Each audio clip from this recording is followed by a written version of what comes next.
I want you to picture a very specific, highly visceral moment. It is exactly 5:30 in the afternoon. You have just walked through your front door. Right, the end of a long day. Exactly. Maybe you've just come back from the local boulangerie with a fresh, still warm baguette under your arm. Oh, Or perhaps you took a nice, crisp walk by the river just to, clear your head after a long day of work. that sounds ideal. It does. So you drop your keys on the entryway table, and there, sitting right next to them, is the postman's daily delivery. Just a small, messy stack of mail. The dreaded stack. Yeah, but most of it is completely innocuous at first glance. You've got a glossy, oversized flyer from Carrefour Advertising, like a weekend sale on laundry detergent, and a brightly colored leaflet about a new pizza delivery place that just opened up a couple of villages over. Nothing to worry about there. Right, but then, hiding right underneath that pizza menu is a thin brown envelope, and the moment your eyes register it, something in your chest physically tightens. Oh, I know that feeling so well. It is a very real physical reaction. Because through the little clear cellophane window on the front of that envelope, your name and your address are printed.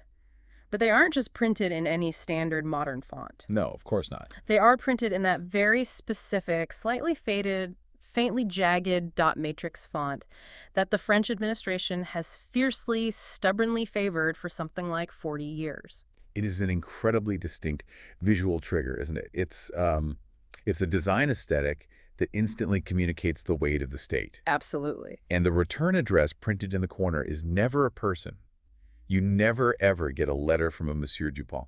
It is always an acronym. Just a terrifying string of capital letters. Exactly. One of a very small, highly select number of capitalized acronyms. And if you have lived in France for any length of time as an expatriate, you have essentially trained your nervous system to recognize on-site. Like CFF or IMPOS. Right. CKF, IMPOS, URSSAF, CPAM, sometimes EDF for the electricity, though those usually arrive in a slightly different shade of envelope. Good to know. But each of those acronyms represents a different massive, slow-moving organ of the French state apparatus. And every single one of them has, at some point in an expat's life, sent a piece of paper that possesses the unique power to consume, like at an absolute minimum, an entire evening of your life in frantic translation and sheer administrative terror. So you're just standing there staring at it. You don't rip it open right away. You avoid it. You walk into the kitchen. You purposefully take your time making yourself a cup of tea. Or pouring a very large glass of wine, let's be honest. Oh, definitely. Depending on the specific time of day and your particular nervous disposition toward bureaucracy, it's a very generous glass of wine. So you carry that brown envelope into the living room, sit down, and you open it slowly. Delicately, almost the exact way you might open a biopsy result from a hospital. You unfold that single, crisp sheet of paper, and your eyes immediately start darting down the dense blocks of text. Desperately scanning. Yeah, you're desperately scanning for the words that are going to tell you exactly what this is about, and, more importantly, exactly how worried you ought to be. And usually, you don't find the answer easily. No, because buried deep in the third paragraph, written in that incredibly dense, slightly archaic, highly formal French that the administration exclusively uses, you read something along the lines of, and I'm quoting a typical letter here, "Please send us, within a fortnight, your last 3 payslips and your most recent tax notice. Otherwise, the payment of your benefits will be suspended." Just a casual threat buried in the middle of a paragraph. Right. So standing in your living room, holding that single piece of paper, you experience this very small, very specific, highly concentrated emotional spike. It's not blind, screaming panic, though. No, not quite. Because if you've been in the country long enough, you know you don't panic at the mere sight of administrative French. Because, well, half the time it's just a routine notification. Right, they send a lot of paper. So much paper. But it's not exactly confusion either. I mean, you can read most of the individual words. You understand, in a broad, abstract sense, that the state is demanding something of you. Yeah, you recognize there is a deadline attached to this demand, and you clearly understand that there is a consequence, like a penalty will be applied if you fail to comply. But what you fundamentally lack in that exact moment is precision. You don't know precisely what documents they want, or when exactly the clock starts ticking on that deadline. Or what the actual mechanical process of the punishment will be if you misinterpret the request. Exactly. You don't know whether this is a minor 10-minute annoyance you can just, dispatch online, or the beginning of a multi-month bureaucratic nightmare that is about to completely ruin your upcoming weekend. So you immediately start running this frantic mental calculus. How long is this going to take to decode? Should I open my laptop right now, fire up the translation apps, and try to deal with it? Or do I deliberately suppress the anxiety and wait until after dinner? Do I need to swallow my pride and ring my friend who speaks better French than me? Or call your accountant and accept that you're going to have to pay their hourly rate just to understand a single piece of paper, It's so frustrating. Or maybe you just leave it on the kitchen counter and ambush your partner the second they walk through the door from a long day at the office. which happens a lot. It does. And that calculation, that exact moment of intense hesitation and dread, is what we are calling the slightly anxious minute. I love that phrase. It captures it perfectly. It really does. And that brings us directly to the mission of today's deep dive. We are exploring a fascinating, highly focused mini book by Marta Skarbek called France Friend, The Post Decoded. It's such a brilliant little book. It is. We are going to examine why traditional technology and even well-meaning human solutions completely fail to solve this very specific dread of bureaucracy. And we're going to look at how a highly focused, purpose-built piece of software is fundamentally shifting the emotional landscape for expats living in France. Now, I know what some of you might be thinking. What if I never plan to move to France? It is worth establishing right at the outset that even if you never ever plan to live in France, even if you have zero intention of ever dealing with the French state or learning a single word of the language, this deep dive is still incredibly relevant to you. How so? Because what we are really analyzing today is a masterclass in how targeted, deeply thoughtful technology can be engineered to alleviate the quiet anxiety taxes that we all pay in our daily lives. Oh, that's a great way to put it. We all navigate opaque, unforgiving bureaucratic systems. Whether that system is a notoriously complex healthcare insurance network in the United States or a labyrinthine corporate compliance structure. Or even just the impenetrable legal jargon of modern terms of service agreement. Exactly. The underlying architecture of administrative dread is completely universal. France just happens to be a particularly spectacular, historically rich case study in how a state communicates with its residents. So to truly understand the solution, we have to deeply understand the ecosystem of the French state itself. The text does an incredible job of breaking down the main organizations that induce this specific brand of dread. And it makes a crucial point early on. Absolutely nothing prepares an English speaker for this. Yeah. Not your high school language classes, not a romantic study, a broad year in Lyon, not even living in the country for half a decade. It's like a different world. It is. The French administrative system operates essentially as its own continent. It has its own complex dialect, its own ancient procedural customs, its own historical logic. And as a foreigner, you can only ever really be a tourist visiting it. Right. Now, the author is very careful to point out that this isn't just an exercise in complaining about France. Yeah, we have to be fair here. France gets a lot of things incredibly right. The public transportation infrastructure is phenomenal. The culinary culture is obviously legendary. And the healthcare system, once you are actually inside it, is world class. But we are talking about a country that decided, for very deep historical and philosophical reasons, dating all the way back to the Napoleonic Code, that the sacred relationship between the citizen and the state will be conducted entirely on paper, In highly formalized language. with a massive continuous flow of physical documents stuffed into a massive amount of physical envelopes. And if you are French, you learned this rhythm organically. You absorbed it like a fish absorbs the reality of water. But if you aren't, you are forever swimming against this slight, invisible, exhausting current. That historical context is vital, really. The French reliance on paper isn't a technological failure. It's a philosophical choice. That's a huge distinction. It is. The written record, formally stamped and delivered, is the ultimate arbiter of truth in the French Republic. To survive this environment, you have to achieve a functional literacy in the specific organizations that will write to you the most frequently. Okay, let's unpack this ecosystem, starting with the organization that arguably induces the highest baseline level of dread, the CAF. Ah, the CAF, Caisse d'Allocation Familiale. This is the welfare and family support arm of the French state. They handle a vast array of social safety net features: child benefits, housing allowances, income-tested disability supplements. And by design, they will write to you at least once a year just to execute a routine recalculation of your entitlements based on what you've recently declared as your household income. Which seems reasonable enough. It does. But they also write to you whenever their internal systems decide they have given you too much money at some point in the past, and they would like it back immediately.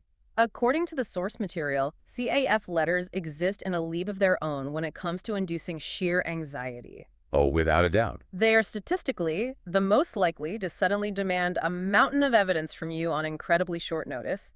They are the most likely to casually, almost politely, inform you that you owe them several thousand euros because of a calculation error made 3 years ago. And you had no idea there even was an error. Exactly. And they are the most likely to be triggered by some tiny, seemingly insignificant administrative mismatch in your profile that you didn't even know existed until the brown envelope arrived. If you've never had to deal with them, it's genuinely hard to grasp the ambient fear. But on the total opposite end of the spectrum, we have les impôts, The tax authority, Direction Générale des Finances Publiques. which is the direct equivalent of the IRS in the United States or HMRC in the UK. They handle your income tax, your wealth tax, your local property taxes. And the text points out a wild, almost counterintuitive reality about them. They carry the absolute highest stakes of any correspondence because nobody wants to mess with the tax man, but paradoxically, they often utilize the friendliest, most helpful tone. Wait, really? The tax authority is friendly? It is a brilliant paradox of the system. The impos are, by international administrative standards, actually quite reasonable and pragmatic to deal with. That is surprising. They are generally willing to help you correct mistakes without immediate punishment. But there is a massive, unforgiving catch. There's always a catch. They are only reasonable and helpful if you respond promptly to their inquiries. The entire strategic trick to surviving the French tax authority is promptness. Okay, but to respond promptly, you have to precisely understand the demand being made of you. Exactly. If you misinterpret the letter or you put off dealing with it because the language is intimidating, you miss that crucial window of promptness. And then what happens? Once that window closes, that friendly, accommodating tone completely evaporates and the rigid enforcement mechanisms take over. Yikes. Okay, then we get to what the text describes as the self-employed expat's absolute worst nightmare, URSSAF. Oh, URSSAF, Union de recouvrement des cotisations de sécurité sociale et d'allocation familiale. That is a mouthful. But if you freelance, consult, or run any kind of small business in France, this is the body that collects your Social Security contributions. And the source material describes URSSAF letters as being mathematically dense. They aren't just text. They're full of complex tables, nested calculations, and abbreviations that literally change meaning every few years, depending on the current political administration's tax reforms. That sounds like a puzzle you do not want to solve. It is. You are dealing with calculations based on specific professional regimes you might not even fully realize you belong to. And here is the kicker with URSSF. They calculate your current dues based on your income from 2 years ago. That's the part that catches everyone out. Imagine having a wildly successful, highly profitable year, followed by a sudden, severe lean period where your business struggles. Right in the middle of that lean period, you receive a mathematically dense URSSF bill demanding thousands of euros based on money you made 24 months ago. With a peculiarly close deadline, of course. Of course, the text states that self-employed expats live with URSSAF in a permanent state of low-grade hostility punctuated by occasional crises. That phrase perfectly captures the psychological reality of the freelancer in France. It really does. And rounding out the major players, what we might call the big four, you have CPAM, la Caisse Primaire d'Assurance Maladie. This is the local, regional administrator of the public health insurance system. They handle the reimbursements for your doctor visits, the issuance of your Carte Vitale health cards, and your formal registrations with a primary care physician. Compared to the massive financial stakes of the CF or URSF, CPAM letters are usually less terrifying, right? A mistake here rarely bankrupts you. True, but the daily friction is incredibly high. CPAM correspondence is characterized by agonizingly long delays and pedantic requests. Like what? Like, a medical reimbursement that should take 3 weeks simply doesn't arrive. Or a form they insist is missing was absolutely included in the envelope you sent them last month. Oh, that is maddening. They might freeze your file and demand an entire year's worth of original utility bills just to conclusively prove you still reside at the address they already have on file. So it's not a financial crisis, it's just death by 1,000 administrative paper cuts. Exactly. Okay, let's unpack this. When I look at this entire ecosystem, the analogy that springs to mind is walking into a high-stakes, exclusive casino. Okay, I like where this is going. You sit down at a table, but you don't know the rules of the game being played. However, everyone else sitting at the table grew up playing it. They intuitively know when to hold, when to fold, what the dealer's subtle hand gestures mean. And you're just sitting there sweating, hoping you don't accidentally bet your house on a misunderstanding. Exactly. But here is the natural pushback to this entire premise. I'm sure it's what a lot of people listening are currently thinking. Isn't this ultimately just a language barrier problem? People always ask that. Right. Like if you just put in the hours, download Duolingo, hire a tutor, go to intensive night classes, and truly learn to speak fluent French, doesn't this entire problem just evaporate? Why is technology even necessary if you just learn the language of the country you chose to live in? That is the most common assumption made by outsiders, and the text systematically dismantles it as a complete myth. Wait, really? Fluency doesn't fix it? Fluency in conversational or even high-level business French absolutely does not solve this problem. If the letter you receive is incredibly simple, something like, please find enclosed your new carte vitale, then yes, a basic grasp of the language is sufficient. Sure, that makes sense. But the core issue is that the French administration does not actually use the standard French language. It utilizes a highly specific administrative dialect. A dialect. It employs vocabulary, syntactical structures, and a formal register that absolutely no conventional language course on earth is ever going to teach you. Okay, the text provides some brutal, incredibly illuminating examples of this jargon. We are talking about words like forclusion, dégravement, or indu. Yes, those are perfect examples. Now, I consider myself relatively decent at picking up languages, but if I received an official government document and saw the word forclusion, my immediate panic-induced assumption would be that the bank was actively foreclosing on my house. That is exactly the kind of cognitive trap the dialect sets. Let's actually define those words, because understanding what they really mean illustrates the depth of the problem. Please do, because I'm still slightly panicked by forclusion. Well, you can relax, because forclusion has nothing to do with losing your house. In French administrative law, it means the definitive loss of a right to appeal a decision or take an action because a strict legal time frame has expired. So it means the door is permanently locked. Precisely. Then there's dégravement. It sounds utterly terrifying. It sounds like a severe penalty. In reality, it means a tax relief or a reduction in the amount you owe. Are you kidding me? It's actually fantastic news. Yes, but it's cloaked in a word that sounds like a punishment. And then indue refers to an overpayment made to you by the state, usually by the CAF, which they have now realized was a mistake and are aggressively clawing back. So these aren't just isolated vocabulary words. They represent entire complex legal concepts. And it's not just the individual vocabulary, it's the phrasing. Earlier, we mentioned the phrase, à défaut, le versement sera suspendu. Right. If you run that through a direct, literal translation, it simply means otherwise the payment will be suspended. But in the context of administrative correspondence, it carries heavy procedural weight. It isn't just a casual threat.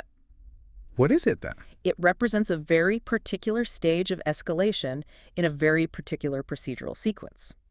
To actually comprehend what that letter is telling you, you don't merely need to know French. You need to possess a deep structural understanding of the specific procedural sequence of a class of letter you have likely never encountered before in your life. That is wild, and the source material highlights a fascinating detail here. This isn't exclusively a foreigner's problem. Not at all. Even native French speakers profoundly struggle with this dialect. The author asks us to imagine a scenario where you walk into a local tobacco shop and cafe in any French village. Okay, picture it. You hold up a letter from the tax authority, and you ask the local residents gathered around the counter what the phrase cotisation foncière des entreprises actually entails in practical terms. You will not get a single, clear, unified answer. You will get a chaotic range of partial explanations. You will get confused, sympathetic looks. You will likely witness two locals get into a heated argument over the nuances of the tax code. Yes, and you will inevitably encounter one person who is absolutely, confidently convinced it means something completely different from what it actually is. So French administrative French isn't the French that French people speak on the street or at the dinner table or even in the boardroom. It is a highly specialized dialect learned almost exclusively through painful, direct bureaucratic experience over decades. So the problem isn't merely translation, it's procedural comprehension.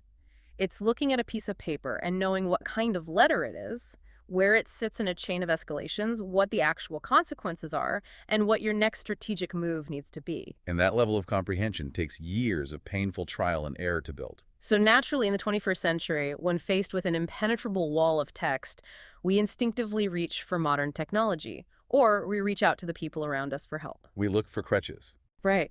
And the text explores the four main crutches that expats use to survive this administrative onslaught. And it meticulously breaks down exactly why every single one of them falls spectacularly short. Let's start with the absolute most common reflex, Google Translate. Oh, absolutely. You receive a dense, intimidating paragraph from the CAF. You open your phone, open the camera feature in the Google Translate app, and hover it over the page. Instantly, the French text morphs into readable English. The translation is, on a technical, literal level, highly accurate.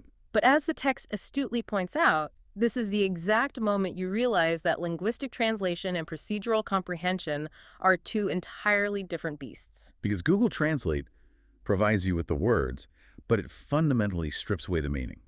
Let's revisit that translated sentence. Please send us within a fortnight your last 3 pay slips and your most recent tax notice. Otherwise, the payment of your benefits will be suspended. Okay, so the translation is flawless. It is. But what does it actually tell you to do? Which specific pay slips do they want? Do they mean the last 3 consecutive calendar months, regardless of your employment status? Or do they specifically require the last 3 months during which you were actively employed and drawing a salary? Oh, I see. What if one of those months you only worked part-time? Exactly. In what exact format do they require them? Are you supposed to log into a digital portal and upload a PDF? Or do you have to physically photocopy the documents and mail them?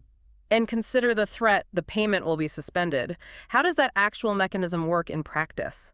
If the CAF suspends the payment and you subsequently mail the required documents 3 days later, is the suspension automatically reversed and backdated? Or have you just forfeited that month's payment entirely? Do you have to start the entire application process over from scratch? And the deadline itself, within a fortnight, is that 14 calendar days from the date printed at the very top of the letter? Or 14 days from the day you physically pulled it out of your mailbox and opened it? What happens if the 14th day falls on a national holiday? Google Translate cannot answer a single one of those crucial procedural questions. It leaves you with perfectly translated anxiety. Recognizing that, an expat who is a bit more tech-savvy might bypass Google Translate entirely and go straight to a generative AI model like ChatGPT. Which is a very logical next step. You snap a photo, extract the text, paste it into the chat window, and you ask the AI, what does this mean and what should I do? And honestly, at first glance, the results feel like absolute magic. They do. The AI can instantly identify that the text is from the CAF. It can synthesize the procedural context. It can offer a seemingly logical list of suggested actions. So for one single isolated letter, analyzed in a vacuum, it feels like you've solved the problem. But the text identifies 3 fatal flaws in the architecture of generic generative AI that make it a highly dangerous tool to rely on for long-term administrative survival. And the first massive flaw is amnesia. The amnesia of generic LLMs is a critical vulnerability here. ChatGPT, in its standard use case, does not retain a coherent memory of you from session to session. Every time you open a new chat window to analyze a new letter, you are essentially presenting it with a blank slate. The AI does not inherently know that you are a self-employed American expatriate who moved to the country in 2018. It does not remember that you already fought an agonizing, month-long battle regarding income calculation with the exact same CTAF office last September. It doesn't grasp the nuance that your household situation is complicated because, say, your spouse draws a local French salary subject to normal deductions while you declare foreign rental income from the UK. Because the AI lacks this persistent memory, every single time you receive a new letter, you are forced to painstakingly type out all of that highly specific context again just to get an accurate analysis. And human nature inevitably takes over. By the 3rd or 4th letter you receive that year, you experience context fatigue. You just stop typing out the full, nuanced background. You just paste the text and ask for a summary. And because you stop providing the necessary contextual parameters, the AI's answers become increasingly generic, less personalized, and ultimately far less strategically helpful. And then there's the second, much more terrifying flaw when dealing with state bureaucracies, the hallucination tax. This is the really dangerous part. We know that LLMs like ChatGPT are designed to be incredibly confident, predictive text engines. They write with impeccable grammar and a really authoritative tone. But because they are predicting the most likely next word rather than retrieving facts from a deterministic database, they will happily, confidently invent completely fake administrative information. Let's say you ask ChatGPT how to respond to a specific CPAM demand. It might tell you about a strict 48-hour procedural deadline that literally does not exist anywhere in French law. Or it might instruct you to mail your physical forms to a specific, highly detailed address for a bureau within the CAF that actually permanently closed its doors and relocated in 2014. Now, if you're using AI to brainstorm ideas for a creative writing project, a hallucination is just a funny quirk. Right, no harm done. But if you are using it as your sole guide for French administration, where acting on a confidently delivered wrong answer can result in your healthcare being suspended or a fine of thousands of euros being levied, that hallucination is a massive liability. And the real danger is that in the moment you are reading the AI's beautifully formatted output, you have absolutely zero way of knowing which parts are grounded in actual administrative law and which parts it just confidently dreamed up to satisfy your prompt. The mechanics of how AI models generate text make this inevitable unless they are strictly constrained. But the third flaw of generic AI is perhaps the most structurally significant. It is entirely incapable of connecting the dots between your various letters over time. Because it analyzes one isolated document per query.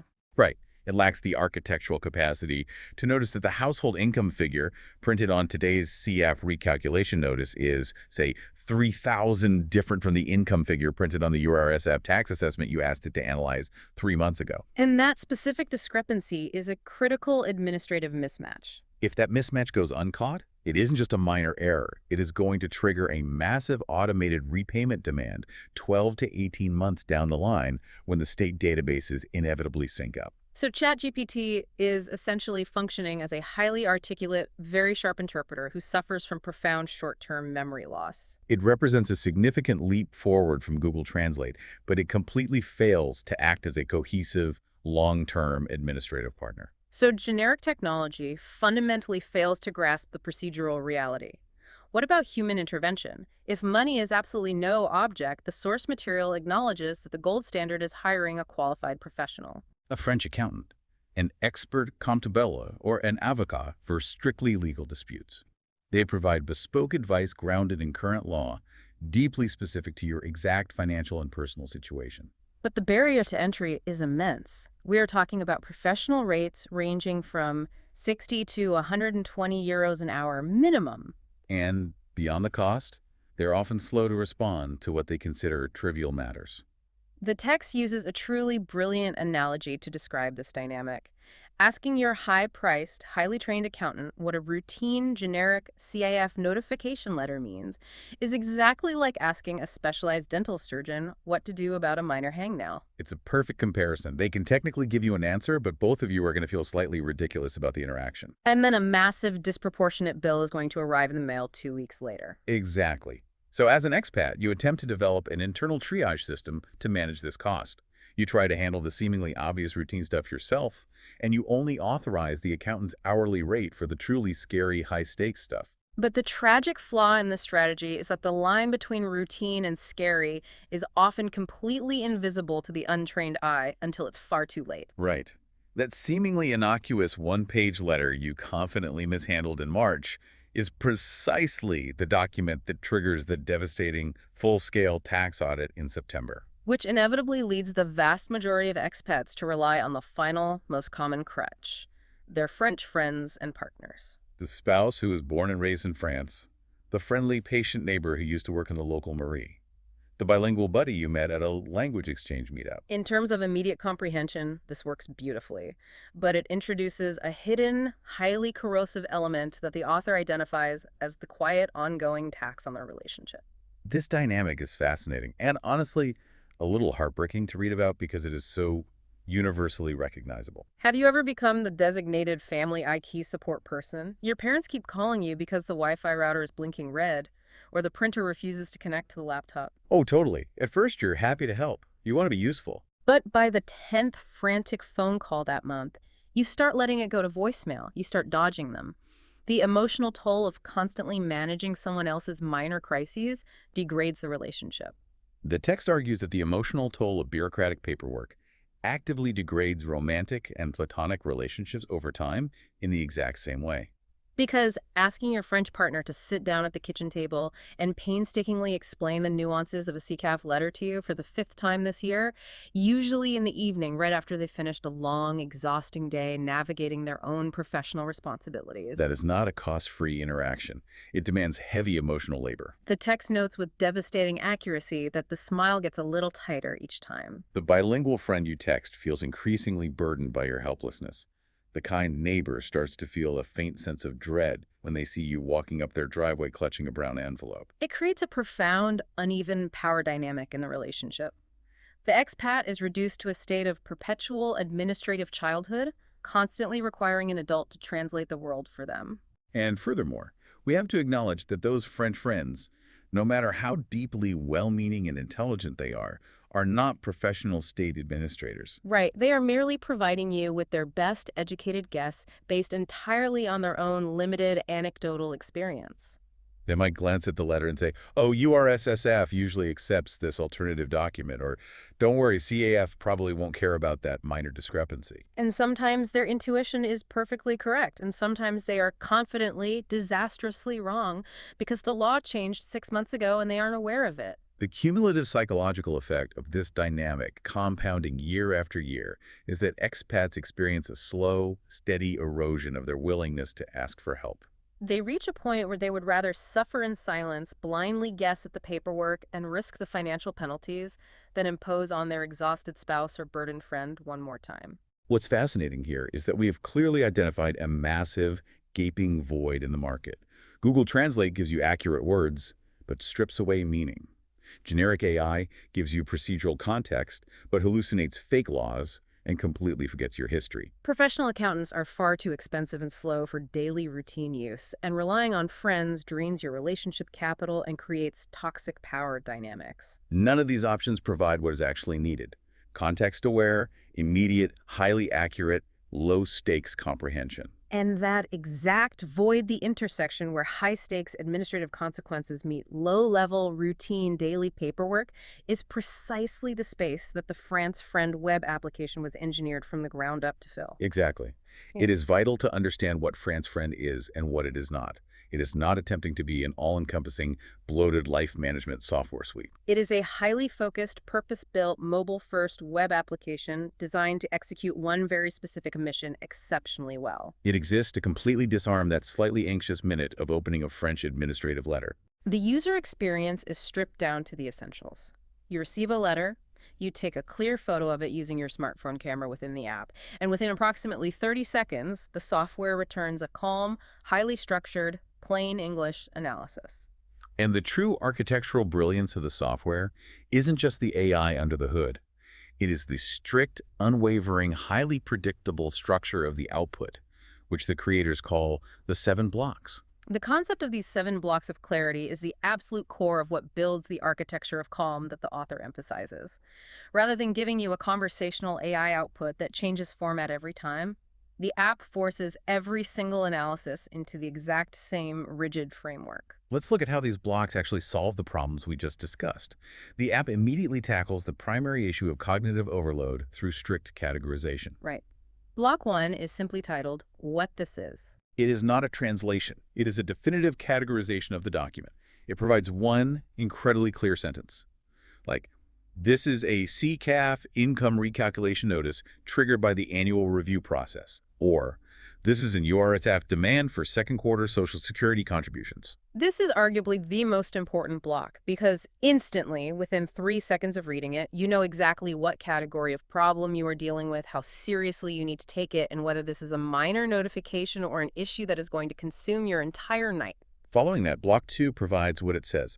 This block extracts 3 to 5 bullet points summarizing the actual operative facts of the letter. It ruthlessly strips away all of the archaic administrative boilerplate, the formal pleasantries, and the dense legal citations that deliberately trip everyone up.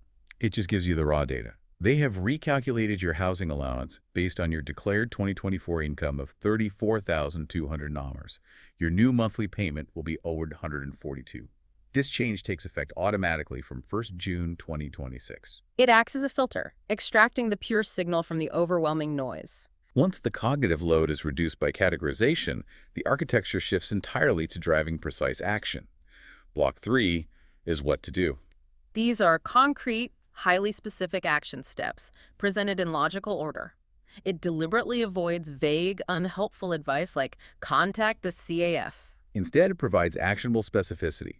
If your projected income for 2025 will be more than €38,000, log into your CHAF account at cami.fr and update your declared income profile within 30 days to avoid a retroactive repayment demand later. It gives the user a directive that is concrete enough to execute immediately without requiring further interpretation. And this ties directly into Block 4, which is perhaps the most psychologically astute feature of the app, the deadline block. Because it does not simply translate the phrase within 15 days and leave you to figure it out. The software's backend actually does the chronological math for you. Yeah. Calculates the time frame starting from the date physically printed on the letter, because in French administrative law, that is the date the institution cares about, not the day the postman dropped it in your box. And it provides a precise, hard date.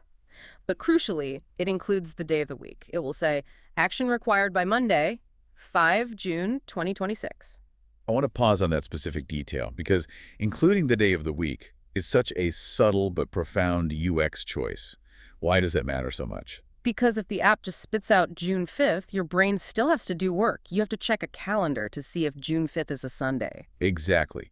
Because if it's a Sunday and the action requires you to physically mail a document via registered post with a letter recommendé, you suddenly realize you actually have to get to the post office by Saturday morning before they close for the weekend. Knowing the day of the week instantly subconsciously informs your behavioral planning. It tells you if you need to hustle or if you have time to make a phone call during normal business hours next week. It's a tiny detail that completely neutralizes a massive source of secondary anxiety. It is a feature designed entirely around human behavioral psychology, anticipating the exact friction points where a user might fail. Following the deadline, Block 5 states the consequence, if ignored. This block translates the dense legal threats into plain, unvarnished language. Your healthcare reimbursements will be suspended, or you will be legally liable for an automatic 10% late penalty, or, quite wonderfully in many cases, nothing will happen. This document is strictly informational and requires no action. This block is essential because it definitively separates the urgent, high-stakes fires from the mere administrative paper cuts. And then the app shifts from simply analyzing the problem to actively solving it. Block 6 focuses on this suggested reply.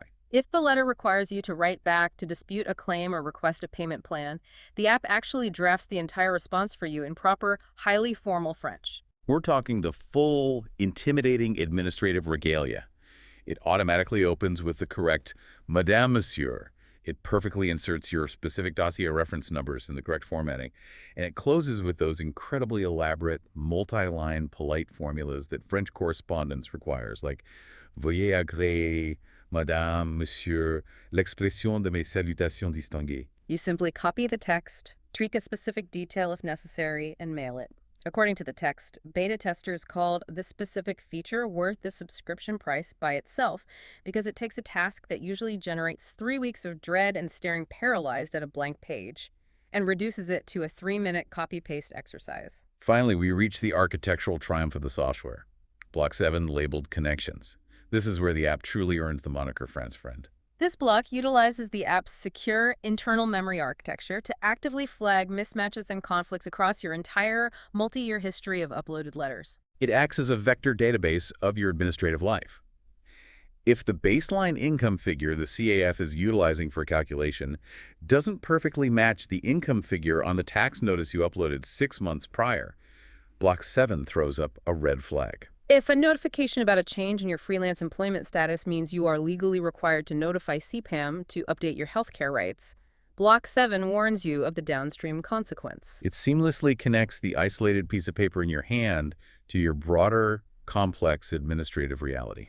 Now, I have to play devil's advocate here and push back on the core design philosophy. From a purely user experience standpoint, if I am an expat uploading 12, maybe 20 different letters a year to this app, why force every single one of them into this exact same rigid 7-block format? I can see why that might seem stifling. Right. Doesn't reading the exact same structure over and over again get incredibly repetitive and robotic? Doesn't it feel like you're reading an automated spreadsheet rather than getting advice from a friend? That is a very natural critique. But the repetition is deliberately engineered. It is a feature, not a bug. It's the very foundation of what the author calls the architecture of calm. How so? By making the visual and informational format highly strictly predictable, the user's brain eventually stops having to read the format itself. You stop expending valuable cognitive load trying to figure out where the deadline is hidden on the page or where the consequences are listed. Your eyes know exactly where to dart to find the information you need. You focus entirely on the substantive content. And under the hood, the specific technology powering this architecture is highly calibrated for the French ecosystem. Let's look at the optical character recognition, or OCR. Because generic OCR often struggles with faded ink, right? Exactly. Friend's OCR is specifically trained to capture French diacritics, the accents on letters, even when printed in that terrible dot matrix font. In French, missing an accent can entirely change the legal meaning of a sentence. For example. For example, the word tâche without a circumflex accent means a physical stain or a mark. The word tâche with the accent means a task, a duty, or a job. Oh, wow. The word out without a grave accent means or, implying a choice. The word out with the accent means where, implying a location.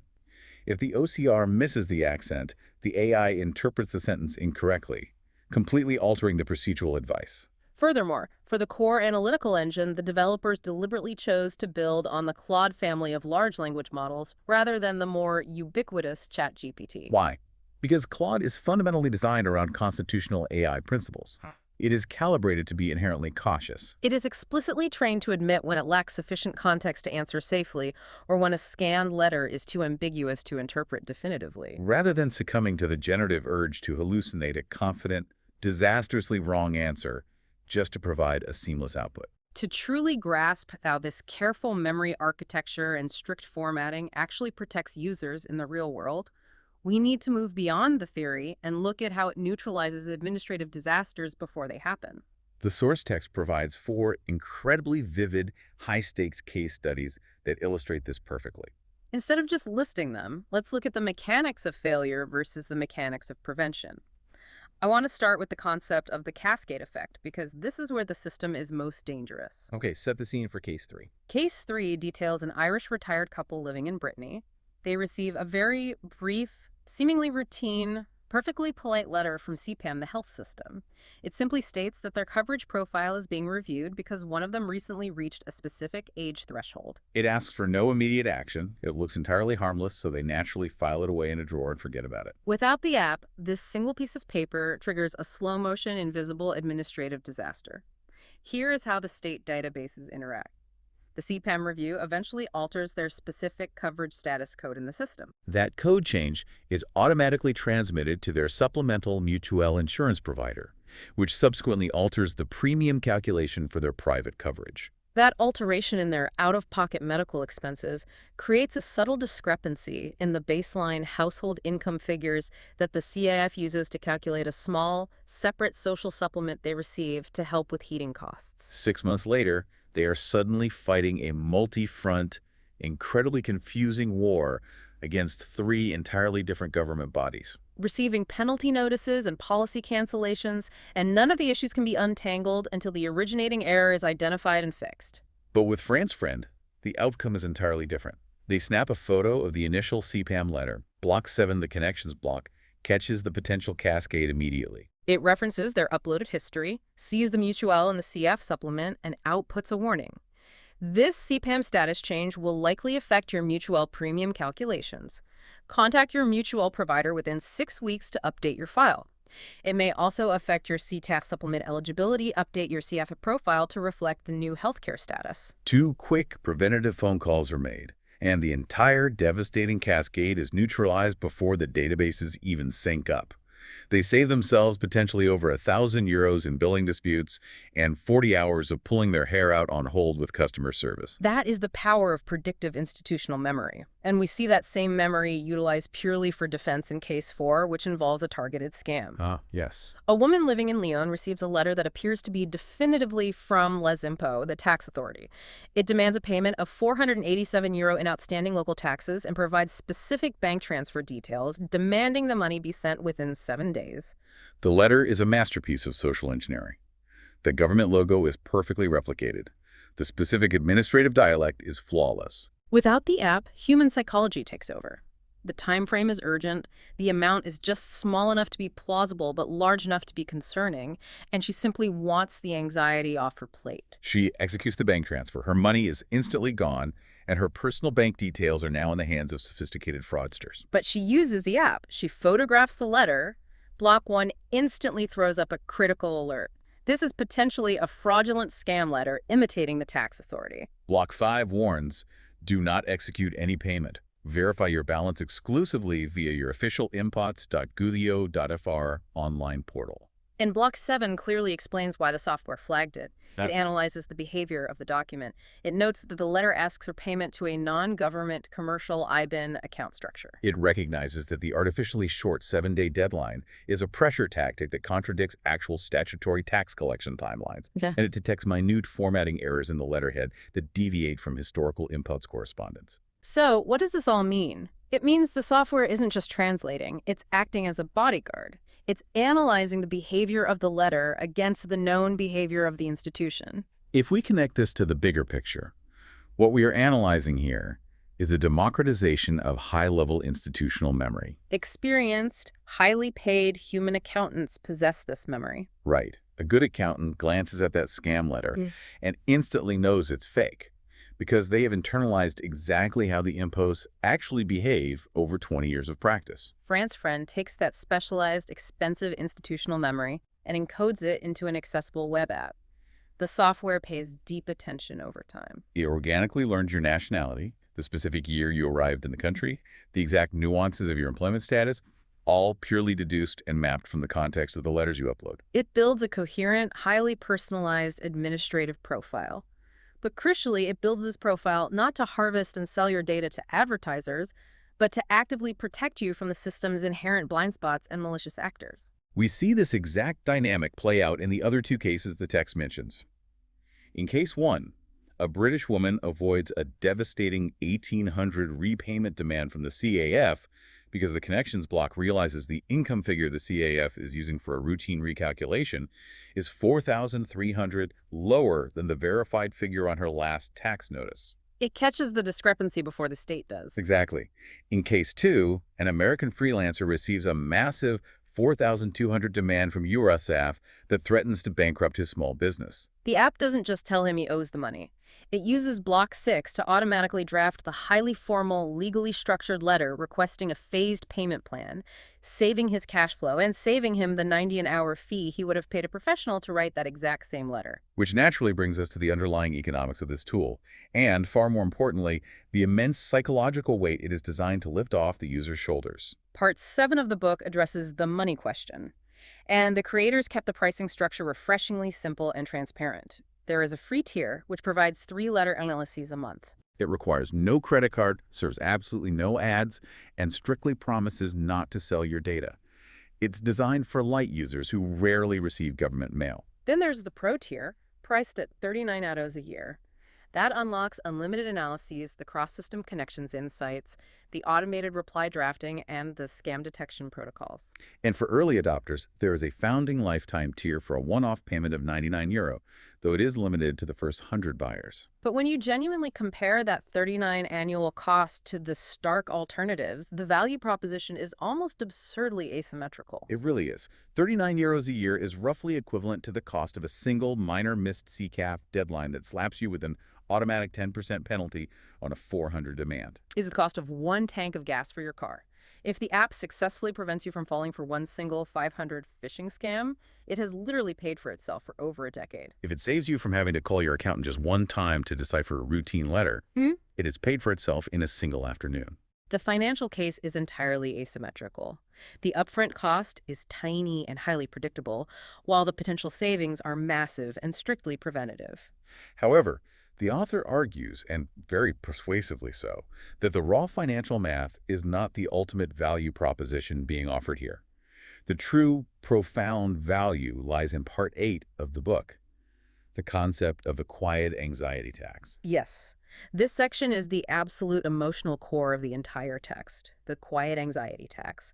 Living abroad as an expatriate, attempting to navigate a rigid, unforgiving system that you only partially comprehend, generates this continuous, low-grade, ambient dread in the background of your life. It's the nagging fear of the unknown administrative form you might have missed last year, the invisible procedural deadline you aren't actively tracking. The obscure government regulatory body you only found out existed because someone casually mentioned their crushing fines at a dinner party. This tax does not show up on your monthly bank statement, but it exacts a massive cumulative toll on your nervous system.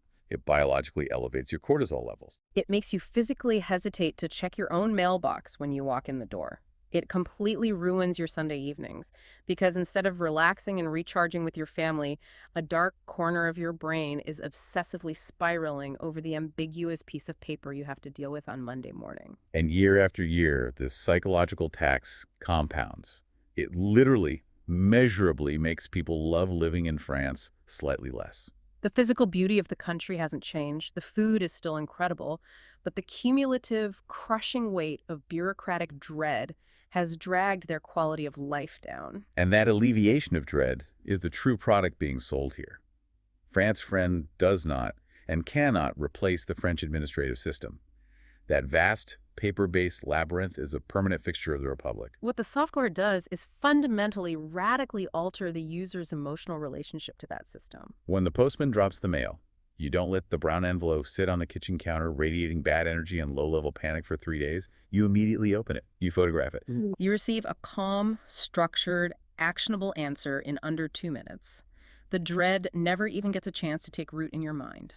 As the text beautifully synthesizes, the most important feature of the app isn't the specialized OCR or the constitutional AI of the LLM, or even the generated formal replies. The ultimate feature is the reclamation of your Tuesday evenings. It is the restoration of your peace of mind. Reclaiming your Tuesday evening. It's a powerful concept. And before we close, we have to touch on part 9, a note for the French adjacent.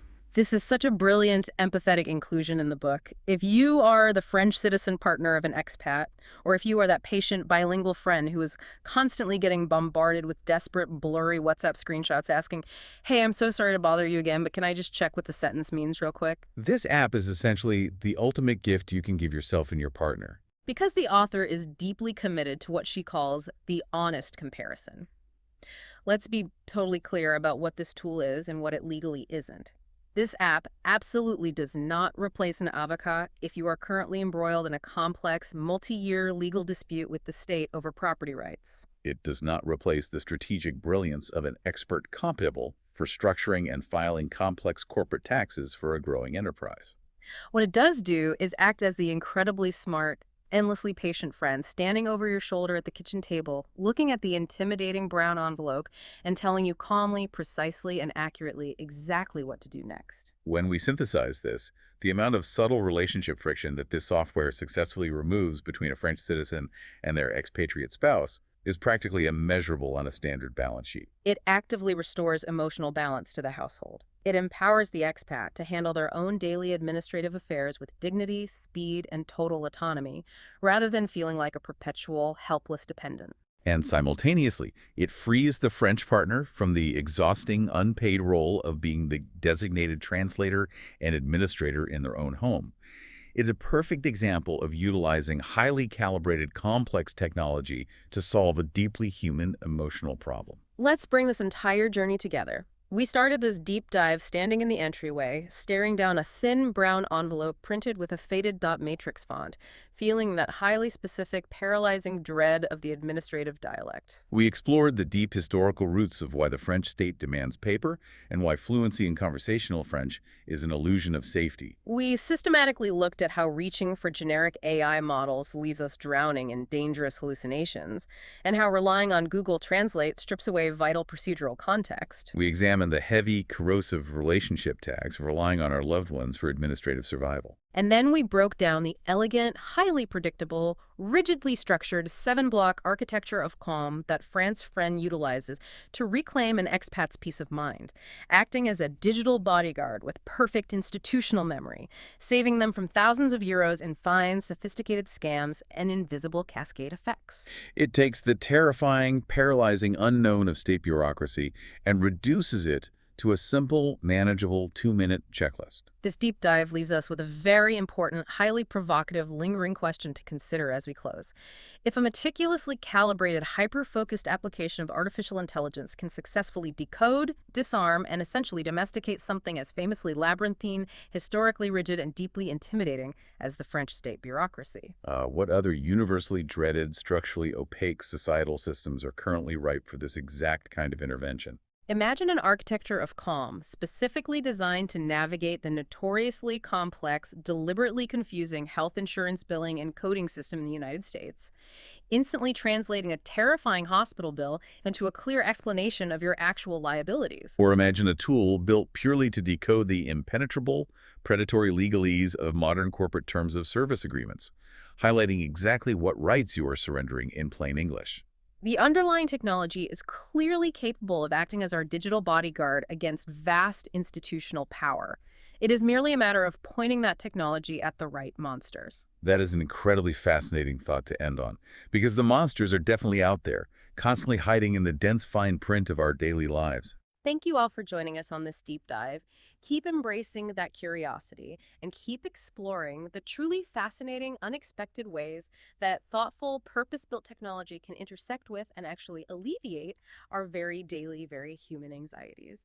The next time you walk through your front door at 5:30 p.m. and see an intimidating envelope waiting for you on the table, well, hopefully your Tuesday evening still belongs entirely to you.